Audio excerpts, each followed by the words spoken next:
Imagine you are 16. You have been asked to do something even the greatest warriors refuse to attempt. Behind you, your family is counting on you. In front of you stands a battle formation almost nobody alive knows how to defeat. You know exactly how to get in, but there's one problem. Nobody ever taught you how to get out. Yet, you ride forward anyway.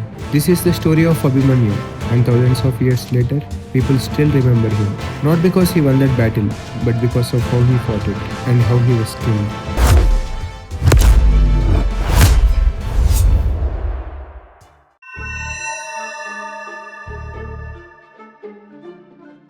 Let's go back to where this story actually begins. Not on a battlefield, not in a palace, but inside a mother's womb. Long before the Kurukshetra war, Arjuna married Subhadra, the sister of Krishna and Balarama. While Subhadra was pregnant, one evening Arjuna was explaining different military formations to her. Among them was the most feared of them all, the Chakravyuha. It wasn't just a formation, it was a moving fortress. Layer after layer of warriors constantly shifted their positions, making it almost impossible to penetrate. If you entered without knowing its secrets, you were walking into your own death. As Arjuna explained how to break into the Chakravyuha, someone else was listening, the unborn Abhimanyu. According to one of the most beloved traditions associated with Mahabharata, the child inside Subhadra's womb could hear every word his father spoke. Arjuna explained the first half, how to enter. But before he could explain the second half, Subhadra fell asleep. So Arjuna stopped. At that moment, it didn't seem important, just another unfinished conversation. But the Mahabharata has a strange way of turning tiny moments into life changing consequences. The unfinished lesson would return 16 years later.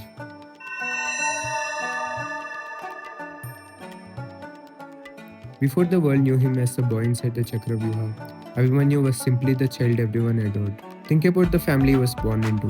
His father was Arjuna, his mother was Subhadra, his uncle was Krishna, his other uncle was Balarama.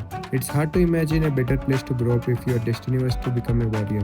Ancient traditions often describe Krishna sharing a special bond with Abhimanyu, not because he was destined for greatness, but because Krishna had watched him grow up. He wasn't just another prince, he was family. So Abhimanyu grew up surrounded by people who were legends. Imagine the lessons. Imagine being taught warfare by Arjuna, wisdom by Krishna, and discipline by Balarama. The Mahabharata describes him as strikingly handsome, broad-shouldered, radiant, strong. Many who saw him were reminded of Arjuna, but appearances weren't what impressed people most. It was his mind. He learned astonishingly quickly. He could read the battlefield. By his teenage years, many believed they were looking at another Arjuna, except younger, faster, fearless. As he grew older, Abhimanyu married Princess Uttara of Matsya. For a brief moment, life looked peaceful. A young prince, a loving wife, a family proud of him. But peace never lasts long in Mahabharata. The Kurukshetra war had already begun. Day after day, thousands of warriors fell. Then came the 13th day, and with it, a plan that would change Abhimanyu's life forever.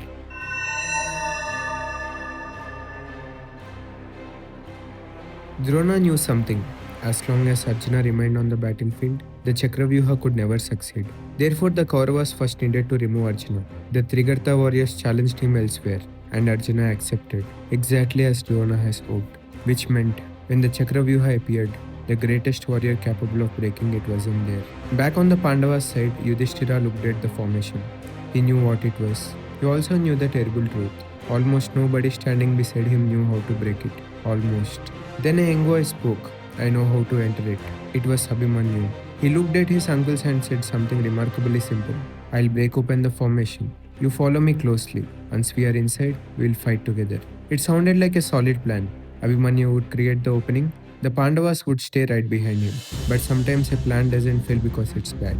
It fails because someone else has a better one. As Abhimanyu charged into the Chakravyuha, one man stepped forward, Jayadratha, and in the next few moments, everything changed.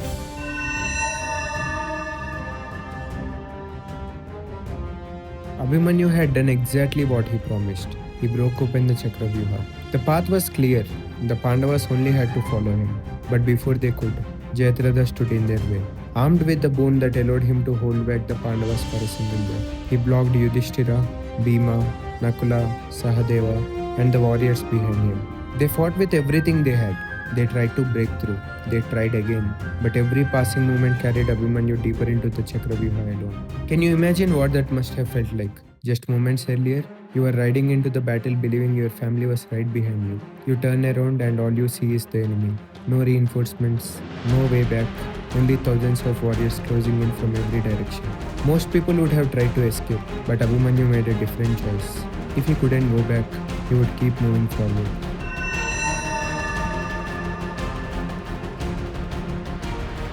What happened next is why even today Abhimanyu is remembered as one of the greatest warriors in the Mahabharata. King Brihatbala of Kosala rode forward to stop him. The two exchanged a relentless shower of arrows. Neither gave away. Then in one swift movement, Abhimanyu drew his bow, released a single arrow, and it pierced right through Brihatbala's armor. The king fell from his chariot. For a brief moment, the battlefield seemed to pause. A mighty king had just been defeated by a prince barely 16. Duryodhana's own son Lakshmana rode forward to stop him. The duel was fierce, but it ended in moments. Abhimanyu's arrow found its mark. Lakshmana fell. Watching his own son die before his eyes, Duryodhana was consumed by grief and rage. He charged straight at Abhimanyu, but courage alone wasn't enough. Before Duryodhana could even reach him, Abhimanyu's arrow struck first. His bow snapped. His horses collapsed. His attack ended before it truly began. The future king of the Kauravas was forced to retreat in front of his own army. Even Drona, the commander of the Kaurava forces, watched in amazement. He is described as admiring the young warrior's extraordinary skill. For a moment, it must have felt as though Arjuna himself had returned to the battlefield. One by one, the greatest names in the Kaurava army stepped forward. Karna, Kripa, Ashwadhama, Kritavarma. Each believed he would finally stop the young prince, but each walked away with the same realization. This wasn't an ordinary teenager. Every attack was answered, every opening was closed. Every challenge failed. The boy they had trapped was refusing to be defeated, and that became the problem. The Kaurava commanders realized something they never expected. If they continued fighting him fairly, they might actually lose more of their greatest warriors. Think about that for a second. An entire army changing its strategy because of one 16-year-old. Therefore, they made a decision that would forever stay in this day of the war. The rules of the battle were abandoned. No more one-on-one duels. No more equal combat. They would attack together.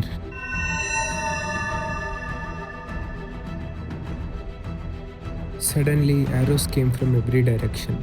There was no single opponent to focus on anymore, only an ever-shrinking circle. Karna cut Abhimanyu's bow. In an instant, the weapon that had brought down kings was gone. But he didn't stop. He drew his sword. The sword was shattered, so he reached for his shield. That too was smashed apart. His chariot was destroyed beneath him. His horses were killed. His charioteer fell. One by one, everything that had helped him fight was taken away. His bow, his sword, his shield, his chariot, his horses, his companions, everything. Everything except his will to fight. Now imagine the scene. Just minutes earlier, he had ridden into battle as a prince. Now he stood alone on the battlefield, surrounded by some of the greatest warriors of his age, with nothing left in his hands. Most stories would end here, but Abhimanyu's didn't.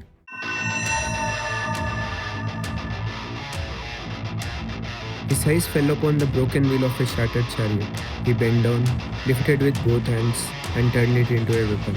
A broken chariot wheel against an army. It's one of the most unforgettable images in the entire Mahabharata. Not because the wheel was powerful, but because of the man holding it. Even stripped of every weapon, he still refused to surrender. For a moment, the soldiers nearest him staggered back, not from the wheel itself, but from something in the way he held it. The same balance, the same fearlessness. Some swore later they weren't looking at a boy anymore. They were looking at Krishna's own nephew, fighting like the hand of Krishna himself had lifted that wheel. The attacks continued. Arrow after arrow struck the wheel until even that was torn from his hands. By now his body was covered in wounds. He had been fighting alone for what must have felt like an eternity. Most men would have collapsed from exhaustion.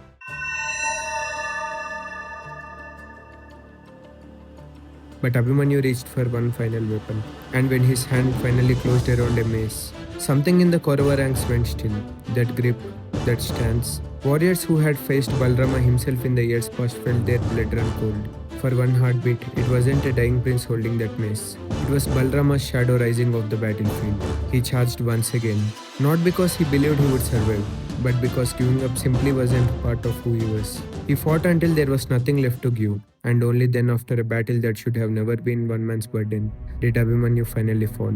Not because he lacked skill, not because he lacked courage, but because one young prince was forced to face an entire army alone. He was only 16, Yet the warriors who stood over him that day hadn't defeated just another enemy. They had changed the course of war and written one of the most heartbreaking chapters in the Mahabharata. Far away on another part of the battlefield, Krishna closed his eyes for just a moment, the only sign he ever gave that something inside him had broken too.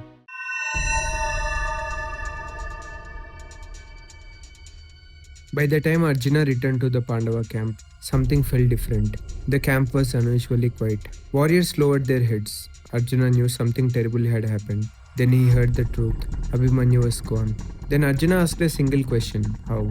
And when he learned that Jayadratha had stopped the Pandavas from reaching Abhimanyu, everything changed. His grief became resolved. Standing before both armies, Arjuna made a vow. Before tomorrow's sunset, Jayadratha would die.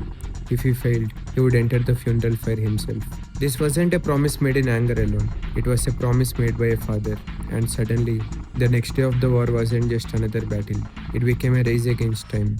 The Kauravas now had only one objective: protect Jayadratha until sunset. The Pandavas had only one objective: help Arjuna reach him before the day ended. An entire day's battle would revolve around that one vow, and it all began with the death of one young warrior.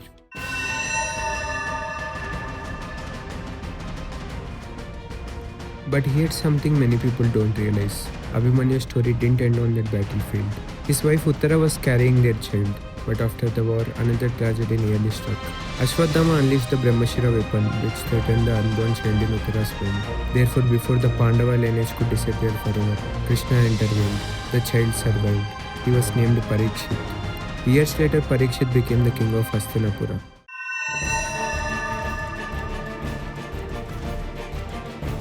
Thousands of years have passed. Empires have risen, empires have fallen. Yet somehow the name Abhimanyu still survives. Not because he was fearless. The Mahabharata is filled with fearless warriors. Not because he was unbeatable. Every great warrior in the epic loses to something. People remember Abhimanyu because his story forces us to ask uncomfortable questions. What is courage? Is it winning? Or is it choosing to move forward even after you realize you are standing alone? People often say Abhimanyu died because he never learned how to escape the Chakravyuha. Maybe that's true, but after spending time with this story, I think there's another reason we still remember him. He wasn't defeated the moment his bow broke. He wasn't defeated when his sword shattered. He wasn't defeated when his chariot was destroyed. He wasn't even defeated when he picked up a broken wheel to defend himself against an army. What made that day unforgettable was that every weapon could be taken away from him, but his courage never was, and that was Abhimanyu.